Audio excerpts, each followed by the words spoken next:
Hi, my name's Drew. I'm with Finale Fireworks, and it's a pleasure to be here today with everyone at Ace Pyro, and of course everyone who's watching out there online. I'm here today to give a presentation on the Finale 3D scripting software. This is a scripting and fireworks design tool that you can use to design fireworks shows and then export them to be shot in the real world. So let's jump right in. The first thing we'll do is we'll walk through a really quick PowerPoint presentation, and then I'll jump right into the software pretty quickly. So I'm just going to give a quick overview of the content of today's session, and then we'll jump right into the demo in the software itself. All right, so today we're going to talk about StarFire plus Finale 3D, and specifically, at the end of the session, we'll have designed a sequence-fired show, which if you listened in and you were watching when Aaron did the presentation on StarFire earlier, then you would have seen him shoot a couple sequence fire shows on the StarFire controller that were already designed, and he had those on a USB flash drive. We're actually going to go through the steps to design one of those shows and then export it to a flash drive, and then we'll shoot it here on our light boards with the test system that we have set up. So let's walk through the steps that we're going to take. I'm going to talk a little bit about downloading Finale 3D. For anybody who doesn't already have the software, it'll just be a brief introduction to how you get the software. And then we're going to talk about how you get your fireworks into Finale 3D. And Aaron alluded to this earlier when he talked about a catalog of effects that ACE will have and offering ACE customers the option to download and order in a format that allows you to put it directly into Finale 3D when you've placed an order with Ace Pyro on their website. We're going to talk about the design. So then we'll jump into the design process, and that'll consist of the following steps. So we'll do some arranging of firing positions in our virtual shoot site in Finale 3D. We'll import quotas, and the quotas are the quantities of fireworks that we're going to use to design our little show. And we'll work on creating those sequences, so we'll use some scripting tools to create sequences of effects on the timeline and in the script. And then we'll look at how we assign the sequence event info that the StarFire controller needs to differentiate between the different parts of our design and give us the options to fire it on our panel. We'll look at adding racks within the virtual environment, so we'll be able to see diagrams of the racks that we need for our show. We'll assign the firing system addresses, so this is where Finale 3D will go through and assign the module and queue numbers for each of the effects in our show. And then we'll export the StarFire script, and we'll look at a couple reports and some labels that you might use in the real world for labeling your products to make show setup easy. So that's the end of our presentation, and first thing I'm going to jump into is how you get Finale 3D. So I'm going to jump over here to a web browser, and we're looking at the Finale 3D homepage. The web address is finale3d.com. So if you're not already using Finale 3D today and you're interested in trying the software, visit finale3d.com and then just go to the download page. And on the download page, we have the latest version of our software right at the top of the page. Now, there are different levels of licensing for Finale 3D. One is called Lite, one is called Hobbyist, and one is called Pro. I'm going to jump over to our pricing page so you can see those here. So these are the different levels of the software, Lite, Hobbyist, and Pro. They come with a different price point. As you can see, $149 for Lite, $349 for Hobbyist, and $1,049 for Pro. Those are yearly subscription rates. Lite is meant mostly for backyard hobbyists or folks that do one show a year. The Lite version, excuse me. Hobbyist version is meant for folks doing more shows a year or needing more features. And the Pro version has all the bells and whistles and does everything. Also, it's important to mention that you can also buy Finale 3D directly from Ace Pyro. So if you're an Ace Pyro customer and you want to support Ace Pyro, you buy your StarFire equipment from Ace Pyro, then you can also buy Finale 3D directly on Ace Pyro's website. If you're just trying it out and you've downloaded the software and you want to get a free trial license, you can come to this page, you can click this green button. All you need to do is give us your name and email address and tell us which version you'd like to try, and a member of the Finale team will get back to you with a license that you can use to try the software for a few weeks. So with that, I'll go ahead and jump over to the software, and we're going to look at designing a little show. I mentioned that there are 3 versions of Finale. For the purpose of today's demonstration, I'm going to be using the Pro version. A lot of the features that are available in Pro are also available in Hobbyist and Lite, but it's important to mention that at certain points I'll be using features that are only available in the Pro version, and I'll mention those as I do that. So the first thing I'm going to do is talk a little bit about the user interface, and then we'll jump into the design process. So when Finale launches, you have 3 windows. Here on the left, you have the design window. This has your virtual shoot site and your firing positions. In the upper right-hand corner of the screen, you have what's called the effects window. This is where all your effects or your inventory are stored. And in the lower right-hand corner of the screen, you have what we call the script window. At the moment, the script window is blank because we haven't added any fireworks to our show. Down below the design, you have the timeline. And if you were to add music to your show, then you would see the waveform for the music down here, which would allow you to align the fireworks to the beats of music visually.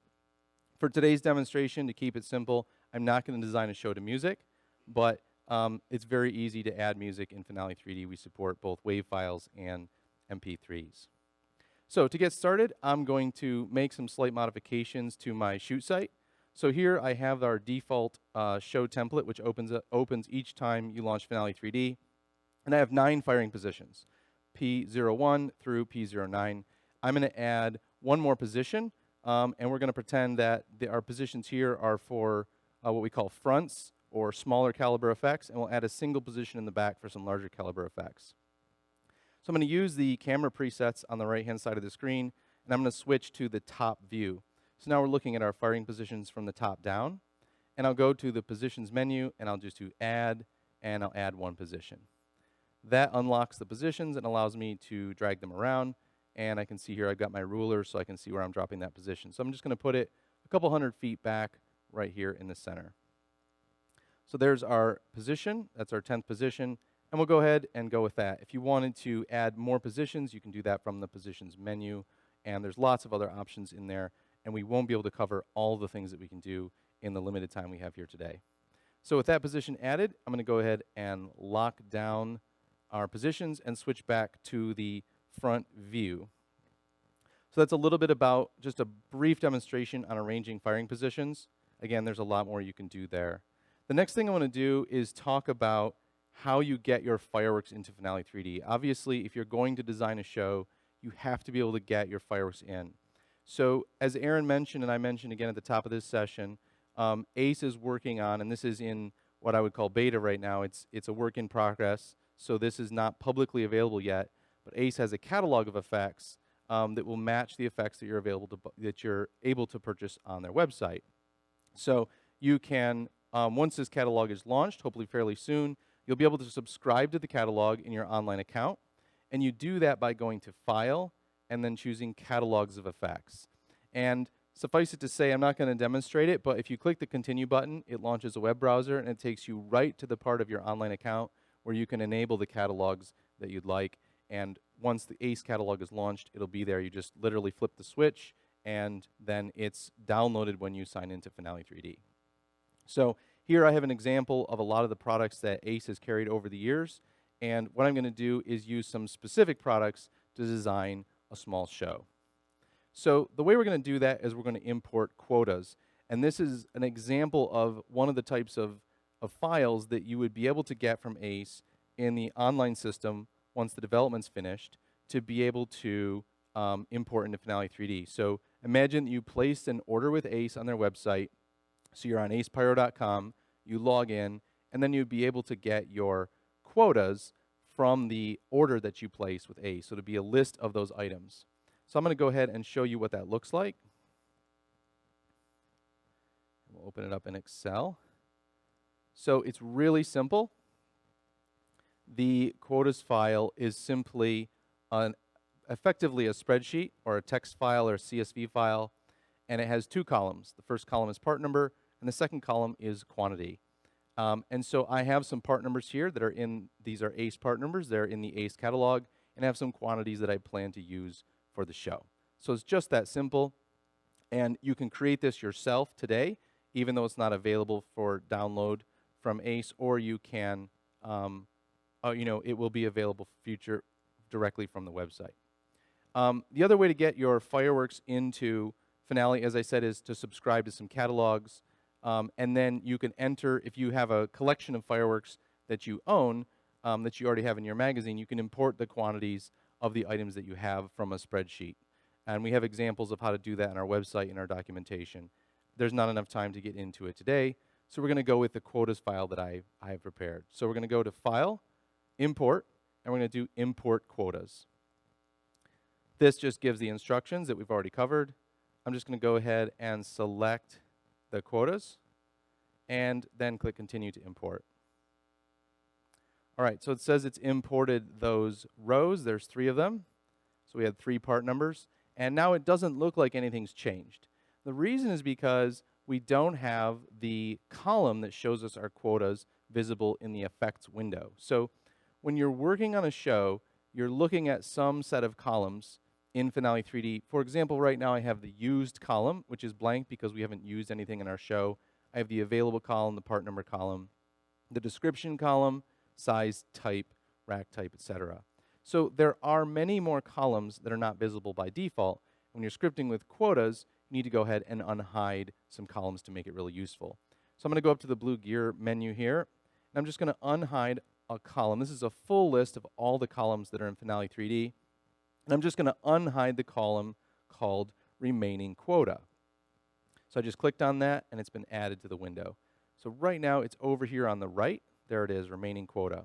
What I'm going to do is right-click on it and move it over to the left. So I'm just clicking Move to the left, and we've placed it right here to make it easy for us to see. I'll go ahead and shrink it down so I can see my part numbers. And we are not going to use the available column. If you have a set of, generally available means all the fireworks you have in your magazine or that you own, whereas quota means the fireworks that I want to use specifically for one particular show. So in this case, I don't own any fireworks, so my available quantities are empty.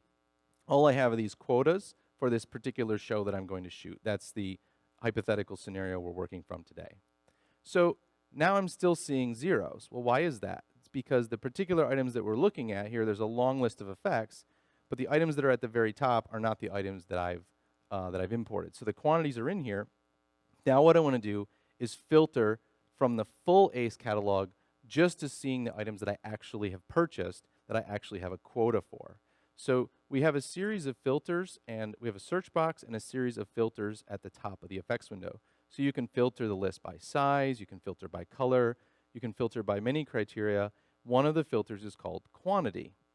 If you go into the quantity filter, you have a variety of choices. One of them is quota greater than 0. So just by clicking this, now it filters the entire effects list just to those items that we have to use in our show. So here are the items that we're going to use today. We have 18 remaining. This is the remaining quota, which means that this number will count down as we add these effects to the show. We have 18 2-inch red meteor comets with white flashing mines. We have 3 chains of assorted red, white, and blue peonies. And we have 9 2.5-inch titanium salute cakes. This is a really great item. I don't know if we'll be seeing this again, but wishful thinking maybe. So we're going to go ahead and design the show. And if you haven't figured it out yet, we're going to design a national anthem. So we have our red comets for rockets' red glare. We have our salutes for bombs bursting in air. And we have our red, white, and blue chain color shells for Home of the Brave. And we're going to design this as a sequence-fired show because we're going to pretend that we're going to be shooting this to a live rendition of the national anthem. And we want to be able to press a button when we hear the words rockets, red glare. We want to press another button on the StarFire controller when we hear bombs bursting in air. And we want to press another button on the controller when we hear Home of the Brave. But we don't know exactly when that's going to be because we don't know how fast or slow the band is going to play or the person's going to sing. So that's why we're not doing it as a fully automated script, but we're doing it as a sequence fire. So we'll be able to initiate 3 separate chunks of the script as sequences. So now we've got our fireworks in, we've got our quotas, and we've set up our firing positions, and now we can go ahead and work on doing the actual scripting and putting the products in. So to do that, I'm going to go ahead and select some firing positions. So when you want to add an effect to your show, you select a firing position and you click on the thumbnail image of the effect. So I just clicked on position 1, and now I'll click on the little thumbnail picture of the effect here. I can also click the little gold play icon in the lower right-hand corner, and I can preview that effect. If I want a bigger preview, I can click in the upper left-hand corner, and there I get to see a nice preview of what that effect looks like. So you don't have to add the item to the show to see it. You can preview it like that right in the effects window. So I have my position 1 selected. I click on the thumbnail icon, and now I have one red comet in my show. If I click to the left of it, it moves the little playhead to the left. So I just click in the open green space, and then I can hit play or space bar to play the show, and we'll see that comet shoot. So there it is. We've got a red meteor comet with a white flash mine, and that's pretty boring. So we need to spice it up. So what we're going to do now is we're going to go ahead and create a sequence, which is a chase of comets that goes across our front of positions, so position 1 all the way up to position 9. So I'm going to hold Shift on my keyboard, and I'm going to drag a selection box over the remaining 8 positions here that I haven't added a comet to. And then now that I have 8 positions selected, when I click on the little thumbnail icon of the effect, it'll add that comet into all those positions. So now, to make the sequence, I'm going to select all of these. So I want to make changes to all 9 of these. Only 8 of them are selected, and we can see that because the dots that go up from the ground, we call them trajectory dots, are white. So to select all 9, I'm just going to click and drag over all 9 of them. I can also select rows in the script window, just like so, kind of like selecting rows in an Excel spreadsheet. So I'll select those 9 effects, and now what I want to do is angle them to the right. There's many ways to do this. One of the ways that's coolest is to click on the little donut at the top and just drag it over like so. So I'll just make these 20 degrees. Now all of these comets are shooting at 20 degrees to the right. So I'm going to go ahead and play this back so you can see what that looks like. So there we go. Now they're all being fired at the same time. So we've got the angle the way we want it, but we also want to get a sequence. So we want them to fire in an order where they go 1, 2, 3, 4 across from left and right. So how can we do that? So again, we'll select all the effects, and I'll show a couple ways to do that. One is we have a little bracket at the bottom right here. So you can just click and drag that bracket, and you can stretch out that sequence from being something that fires as a flight altogether to something that fires over a period of time. So to exaggerate that, you can see I'm dragging that way out to the right here. So I'll drag it a little bit and play it back and give you an idea of what that looks like. So something like that. So we'll go ahead and undo that, and I'll show you a different way. We'll go up to the scripting menu, and there's lots of scripting functions in here. We can't cover them all today, unfortunately, in the time we have, but I'm going to show you sequence. So I'm going to script and then sequence, and then I'm going to make into sequence. And here I have precise control over what that chase of comets is going to look like from a time perspective. So I can specify the total duration of the sequence or the time interval between each shot being fired, and I'll go ahead and do that. I'm just going to go with the default, which is 0.1, so it's already in there. I'm just retyping it, and I'll let it go from left to right. So that looks great. So I'll just click enter, and there's my sequence from left to right. Okay, perfect. Now what I'd like to do is I'd like to have that sequence go back from the right to the left. So we want it to fire left to right and then back right to left.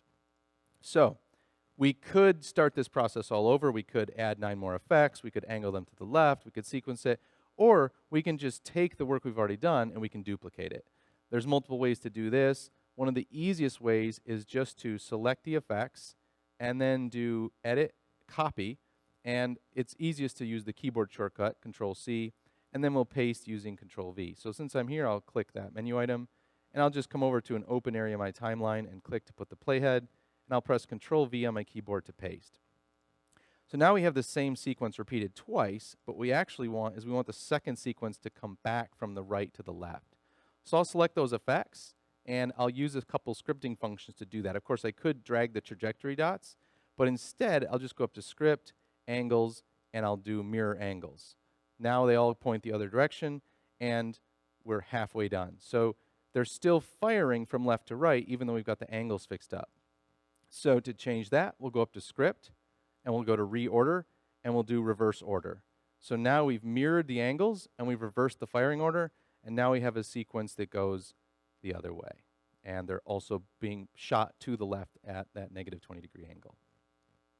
So now what we need to do is fix up the timing. So we could drag the individual cue markers or select all of these effects and drag this group and try to get it in exactly the right spot so that we have perfect cadence, meaning a tenth of a second between each shot.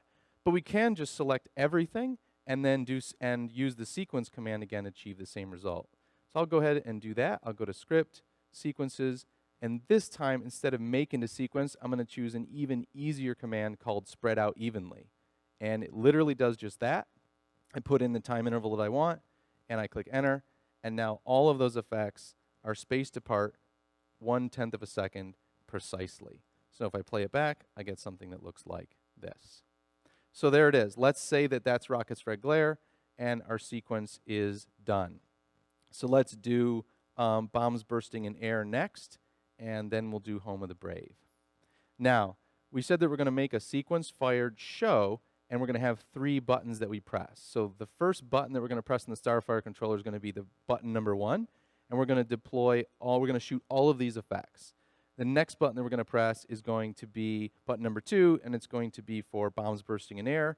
And we can script that anywhere on the timeline because the script will automatically be generated so that the first item is shot when we push the button. So it doesn't matter where we start, so we can just work anywhere on the timeline, and the beginning of each sequence, the time will automatically be set to 0. And you'll see what that means visually here once we export our script. So just bear with me on that if that's a little bit confusing. So let's jump in here and let's make this interesting. Let's put some salute cakes. I know John likes his salute, so we're just going to, how many did I allocate? Okay, we have 9. That's good. We can put 1 on each front, so this is going to be crazy. So we'll just select all the front positions again. I did that by holding Shift and then dragging a selection box and selecting all 9 of those front positions. And now I'm just going to click on the little thumbnail icon to add those in.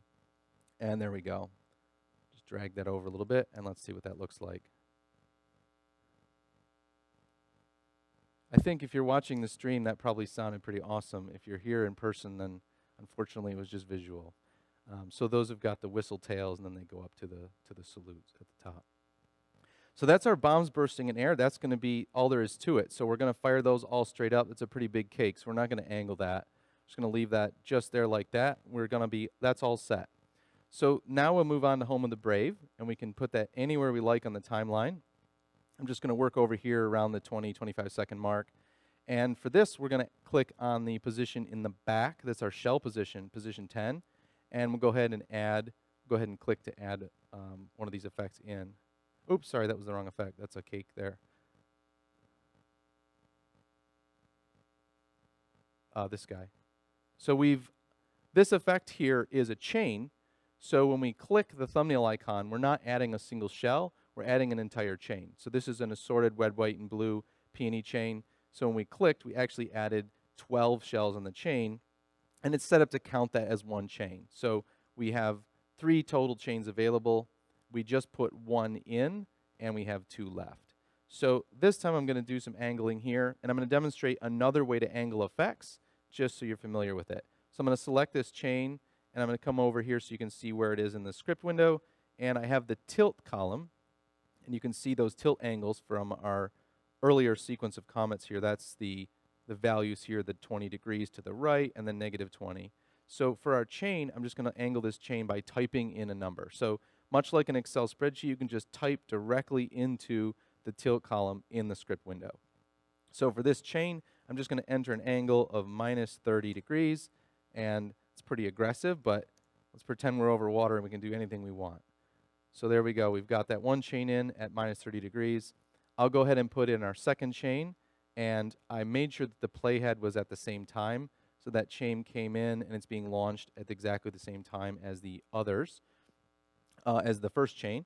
And then I'm going to go ahead and add one more chain, and now we have 3 chains. So we've used everything. We have remaining quotas for all the products are 0. So we'll go ahead and angle our third chain to the right. So I'll just click in the tilt field and enter 30 degrees. There we go. So this is our Home of the Brave sequence.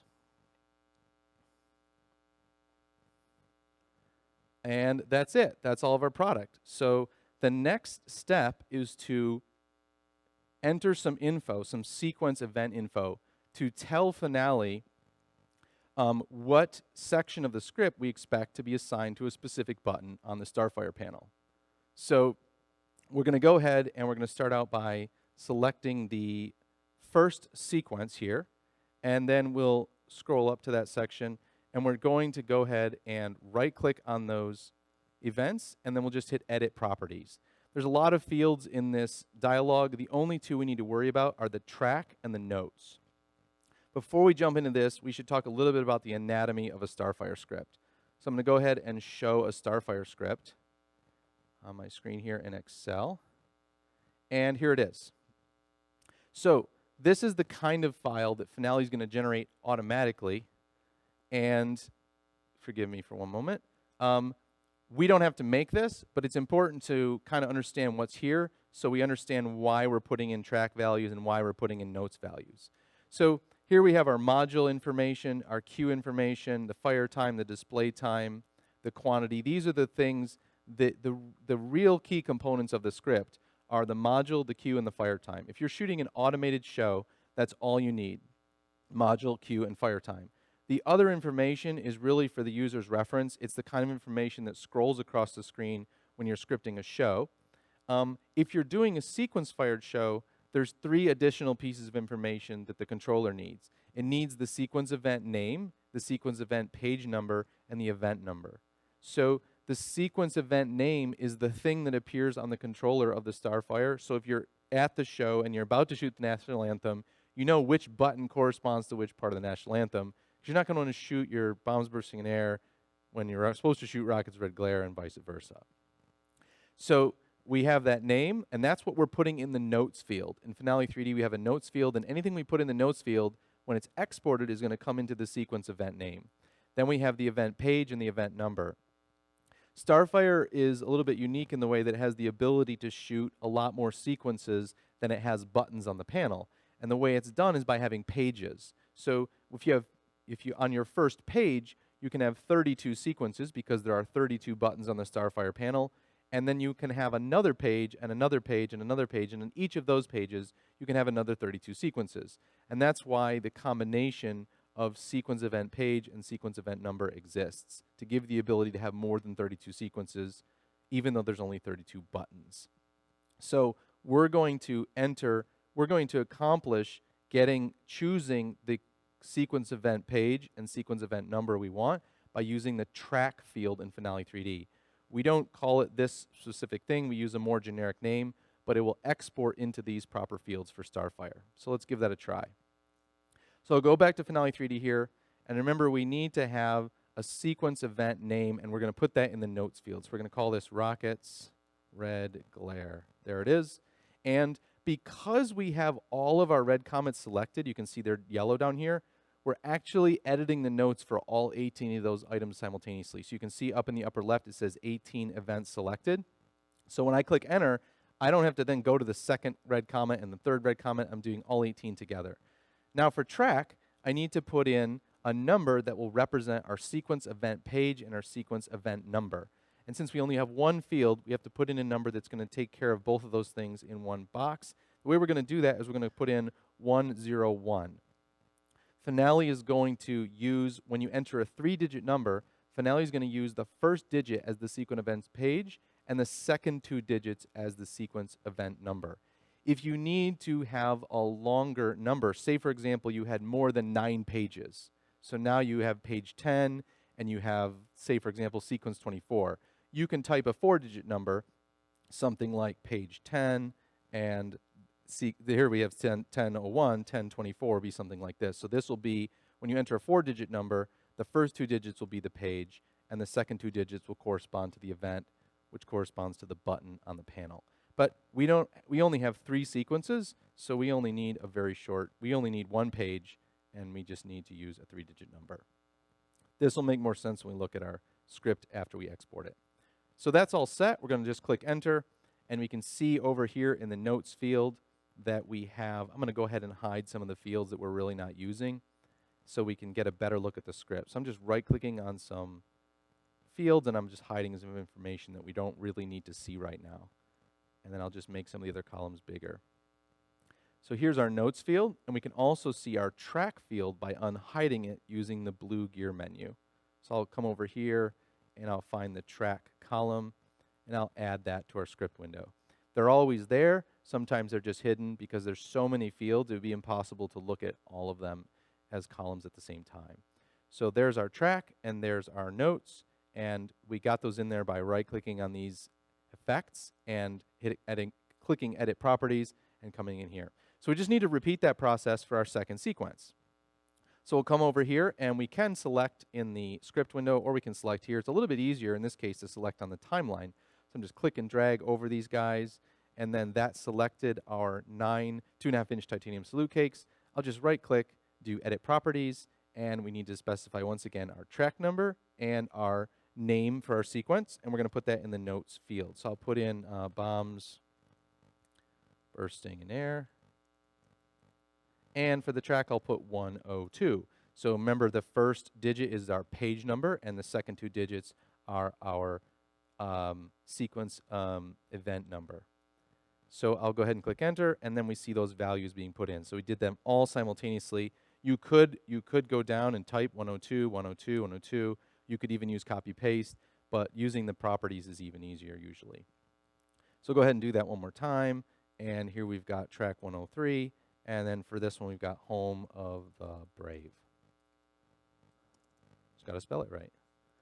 All right, there we go. So we've assigned our sequence event info, and what we've done is we've carved up this show, which would otherwise be a fully automated show. It would shoot from beginning to end into 3 chunks, so we can control it on the StarFire panel with 3 separate buttons. All right, so we're getting close. The next step is to add the racks for our show.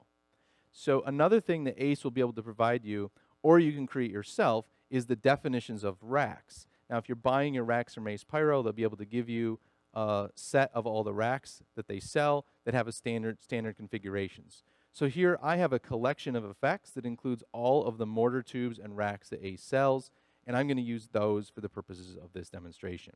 So my racks are already created. I don't have to create any racks myself here today. All I need to do is add them to the show.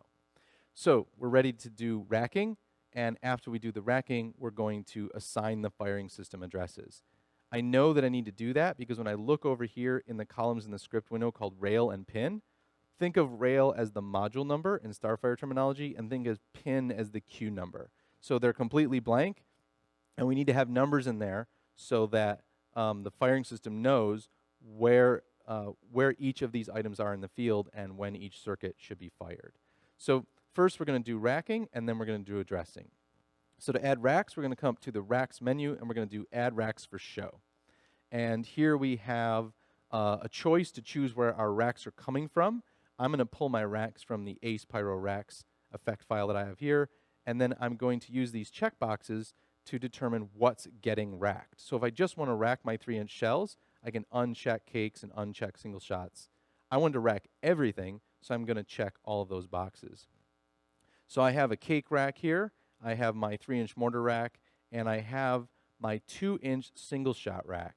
Now, let's pretend for this example that I don't actually have any racks to shoot my 2-inch single shots, and instead what I'd like to do is sleeve my 2-inch single shots into 3-inch racks.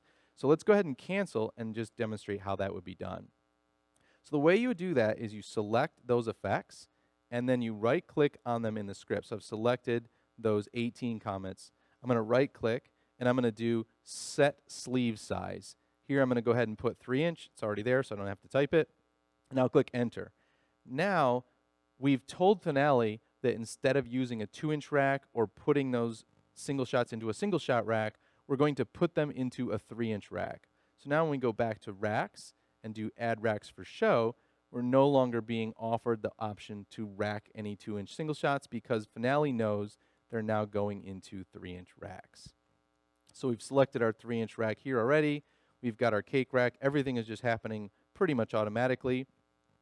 All we have to do is click Add. This gives us a summary of the racks that have been added to the show. We'll click OK. This brings up the racks window.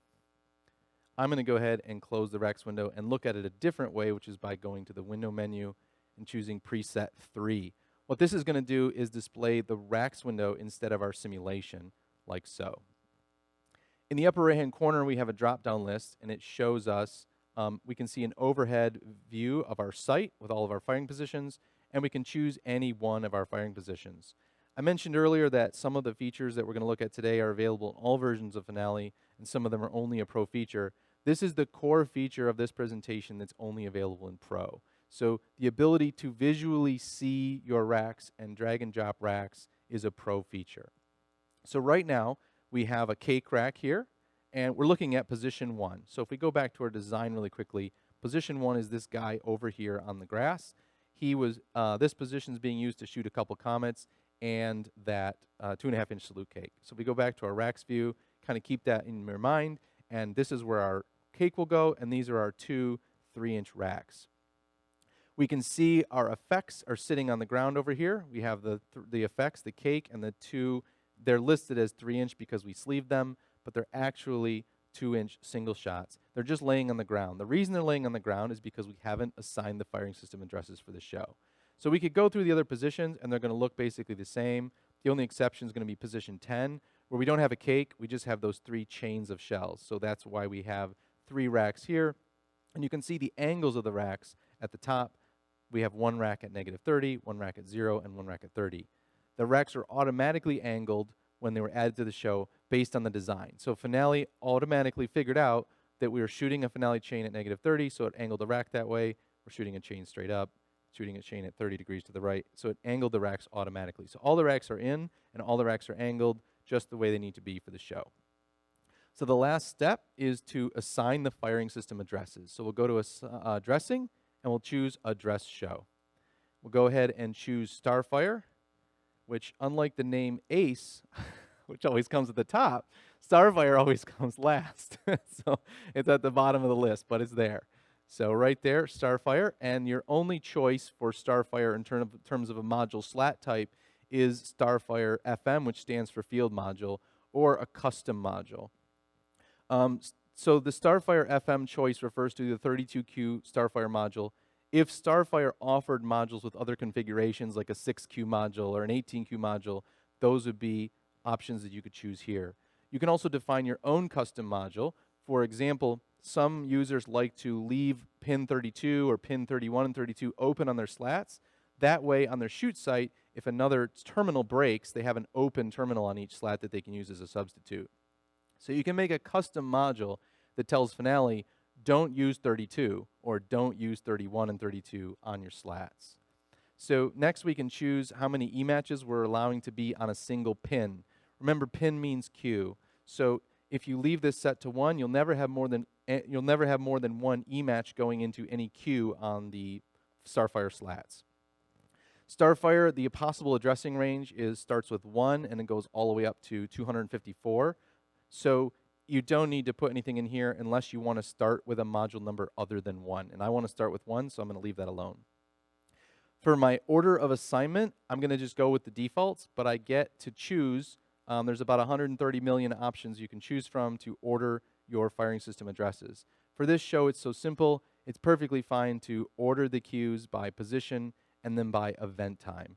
And what that means is Finale is going to sort all the effects in the script by position. Imagine taking your fireworks and setting them in piles. So it's going to take all the fireworks that are being shot on the first position, P01, put them in a little pile. Do the same thing for position 2, 3, 4, 5. So it's then sorted all the fireworks into piles, and then it's going to take each pile and it's going to sort the piles by event time. So within a pile of product for position 1, you're going to have something that shoots first on that position, something that shoots second, something that shoots third if there are 3 items. Once it does that, then it's going to assign the addresses. So it'll sort them by position, imagine them as little piles of product, then it'll sort each position by event time, and then it'll put the thing that shoots first on Q1, the thing that shoots second on Q2, the thing that shoots third on Q3. So that's what position then event time means. But you can choose just about anything. So if instead you wanted to sort your effects by, say, description, so that your red comets got addressed first, and then your other effects got addressed second, then you could choose description or part number or any number of other options, and you can have a ranked sort up to 8 fields. But for this example, we're going to stick with something simple. We don't need to make any changes. For our constraints, we have a ton of choices down here. We, again, don't need to make any changes. The only constraint that's going to apply is the one that's set by default, which says that each module is restricted to a single position. We don't want to have to run scabwire to connect e-matches from far away on the shoot site to another position that's far away. So this restriction will make sure that even if our whole show is only 32 items and it only technically needs one module, we're going to place a module at each position because we don't want to have to run wires from all over the place. So that's what this constraint does. It restricts each module to a single position. So even if we only use 3 queues on that module, when we get to the next position, it's going to place a new module. So all we need to do is click enter. We made very few changes, except for selecting the StarFire system. We made no changes to that window. So this gives us a summary of the addressing. It tells us that we've used 10 modules, and we've used a total of 30 pins, which means 30 queues. We've used 30 e-matches, and we have no errors. We'll click OK, and now we can see by looking at the script window that our rail and pin columns are populated with addresses. So for our Rockets Red Glare segment, we've used 9 different modules on 9 different positions, and we're just using Q1, i.e. pin 1 in Finale terminology, and Q2, which is pin 2. Here it is. So everything looks great, and all we need to do now is export our script. So our show is totally designed. Before we export our script, though, let's take a look at the racks just to see what we got here and make sure we're happy with the result. So here I'm looking at position 10, and I can see my chains of shells. So remember, the angle of the rack is at the top, and down below the rack is the module number. And then in the rack, I'm seeing the queue number. So this is a chain of shells, and that's why it says 1 for all of the tubes. So there's 12 tubes in this rack. There's 12 shells in the chain, and every tube says 1 because there's only one queue because the chain is pyrotechnically fused together. So one queue is the entire chain of shells, and that's why the number 1 is shown on each tube. So we have 3 chains, and so we're using 3 queues. We could have shot this as 1 queue because these 3 chains are being launched at the same time. But we told the addressing algorithm to limit to 1 e-match per queue because we have lots of capacity on this module, and we don't want to go to the trouble to put multiple e-matches together in series or in parallel in the field. Let's look at one of our front positions. Let's look at P01. Not a lot going on here. A lot of racks to lug around for a little bit of product. So we have our cake. We can mouse over. We can see the description of that cake there, the 2.5-inch 36-shot titanium salute with whistle tail. And we have our 2 racks that are each holding one of our sleeved 2.5-inch comets. So we have the number 1 here and number 2 here. Now, if you're looking at this and thinking, well, it's kind of backwards, remember we asked Finale to address the show by event time. And the first thing in our show is a comet that shoots to the right. And if you address something in order of time, queue number 1 is going to get the first thing shooting. So we have pin 1, then pin 2, and then so that's our Rockets Red Glare items. And then our Bombs Bursting in Air item is pin 3, so that comes next. So these are the rack diagrams, and everything looks good. I could drag and drop and rearrange things. Maybe I want my cakes. I'm going to hold shift and drag these racks up here, drag my cake down here. Maybe I want my cake next to the racks. I can make those adjustments if I want, but for this show, it's so simple, there's really not much to do. So I can generate diagrams that I can give to my crew by going to File, Diagrams, and then I can just do rack layout. I'm going to do without rack numbers. The rack numbers really aren't needed. So I'll just save this as a PDF, and then you'll be able to see it here on my screen.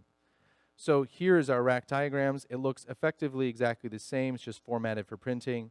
So there it is in Adobe Acrobat as a PDF, and I'm just kind of scrolling through here, and I have 10 pages, 1 for each of my positions. So this is distinctly a Pro feature, the ability to visually drag and drop your racks and print rack layout diagrams. In the hobbyist version, you can still calculate the number of racks that are needed for a show and print a report that shows the number of racks, but you can't visually see the racks and drag and drop them in the interface.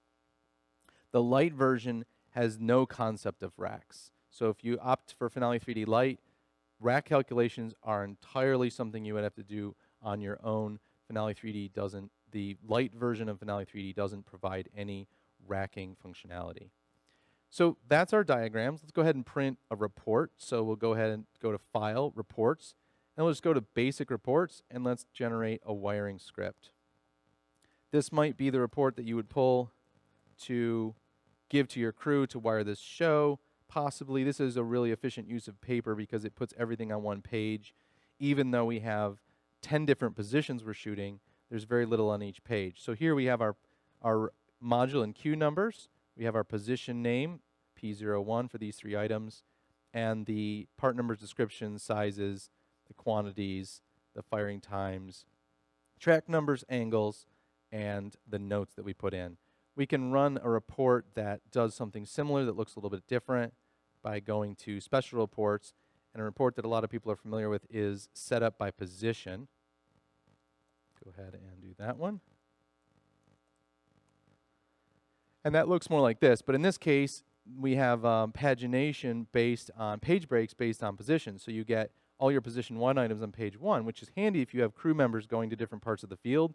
You can hand the page for position 1 to the crew member that's going to set up position 1, and they can do that. But in this case, it's such a small show, you're burning 10 sheets of paper to be able to get, 10 1 page per position. There's just not a lot here, but it's another way to get the information, and it's another built-in report. In the Lite version of Finale 3D, we have basic reports. In the hobbyist version, we have all the reports that you see that I've been using here. In the Pro version of Finale 3D, the reports are completely customizable. So you get to define what's on the report, what the page breaks are, what columns are visible, how the report's sorted, what the font size is, what the color is, what's highlighted, anything you want. So if you aspire to have your own custom reports, then Pro is the way to go. Labels are also available in all versions of Finale 3D. They're customizable only in Pro. I'll go ahead and generate some labels here. And let's go ahead and go with the 5260s, which are our standard 30 per sheet labels. And that looks like this. So you're seeing the corners of the labels here represented on the sheet.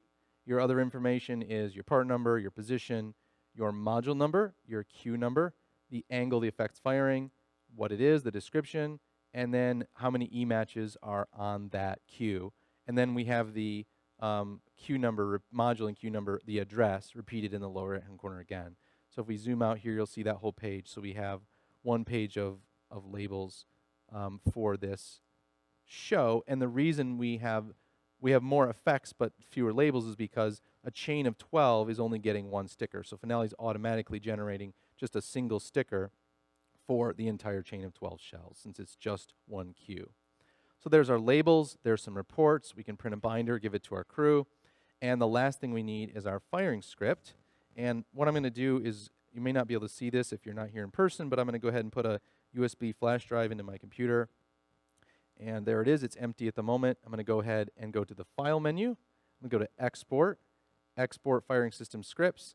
It recognizes the fact that we've addressed the show for StarFire, so it gives us the export options that apply to the StarFire system. We have exactly 2 choices: standard script, which means fully automatic, and semi-automatic, which means sequence fire in StarFire terminology. So I'll just select that, and it says I don't have any errors or warnings. I'll click Continue, and I'm going to go ahead and choose my flash drive, and then we'll just say National Anthem. And we'll save that. And there it is. So now let's take a look at that in Excel and see if we got the desired result. Here's our script. In just a minute, Microsoft's going to ask me for money. Maybe not. It's our lucky day. Okay, so I showed an example script earlier with a single line of script in it. That was just to give you an idea of what the different columns are. Now we're expanding that to the full script for our show, and Finale created this automatically. So we have our module numbers, our queue numbers, our fire times. And remember when we were designing, I said that it didn't matter where you placed things because each sequence was going to start over at 0. So we only have 3 different, even though the timeline in finale only has 0 over here on the left, we actually have 0 here, 0 here, and 0 here, because each time we press a button on the StarFire panel, we're going to have we're going to have a new clock counting up and firing that sequence. So if we look at the script, notice the fire times. Here's our rocket's red glare segment. It starts at 0 and it counts up in 1/10 of a second increments to 1.7 seconds. We have 0 again for our bombs bursting in air segment, and it's all zeros because all the cakes are launching at the same time. And then again, we have another 0 point starting again for our Home of the Brave segment. So that looks like exactly what we expected, and part numbers descriptions pretty straightforward. Let's jump over here to the sequence event information. If this was a fully automated show, it would look like this. There would be no sequence event name, event page, or event number. If we loaded this show now, it would fire as a fully automated show, but we get some from results we may not expect because the times have been changed to take into account the fact we have sequences. So we don't want to do that. Just want to make the contrast. So here we have Rocket's Red Glare. That's our event name. On the panel, the StarFire controller is automatically going to consolidate all of these script rows into a single thing that it shows us on the panel, and it'll correspond to page 1, button 1. There's that, and we have our bombs bursting in air segment. That's a sequence that's going to be on page 1, and then button number 2, or sequence event number 2, and then finally, Home of the Brave, page 1, event number 3, button number 3 on the controller. So everything looks great. I'm going to close this. I'm not going to save any changes. There's absolutely nothing I needed to do in there. I just wanted to show you guys what the script looked like. So we have our script, and now I'm going to go ahead and eject my flash drive, and it's complaining that it's in use. Well, that's okay. We'll go ahead and pull it out. Hope for the best. So I'm going to go over to the StarFire controller. Can we do the camera? Awesome. So I just got a set of keys. I think this is to the whole Ace Kingdom, so that's awesome. Anybody who wants keys to the magazines, come see me. I'm going to go ahead and put my flash drive into the controller, and it's going to scan the flash drive. And if you can't see this, I apologize. So I'll walk through what I'm doing verbally in case anybody at home can't see this, or if you're in the audience here. So I'm going to go to my sequence show menu, and I'm going to choose load script. There's only one script listed this time. Aaron had a lot of scripts on his flash drive.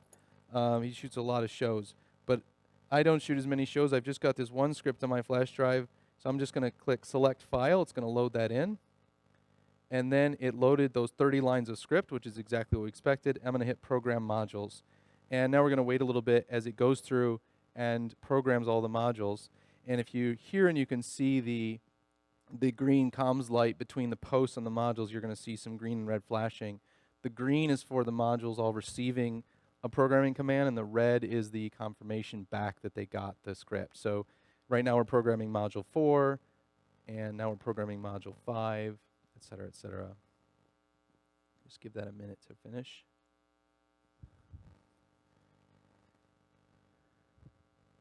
Takes a little bit longer on the wireless, but it's just as reliable because it's reporting back each time it programs, so you know for sure. There's no question about if it works or not, because at the end it's going to give us a summary and tell us the result.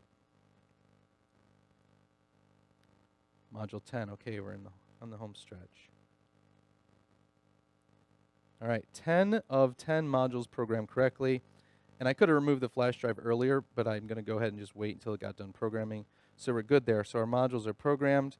And now I went back, and now I'm looking at the sequence fire screen, and I see 3 lines. I see the sequences for Rocket's Red Glare, Bombs Bursting in Air, and Home of the Brave.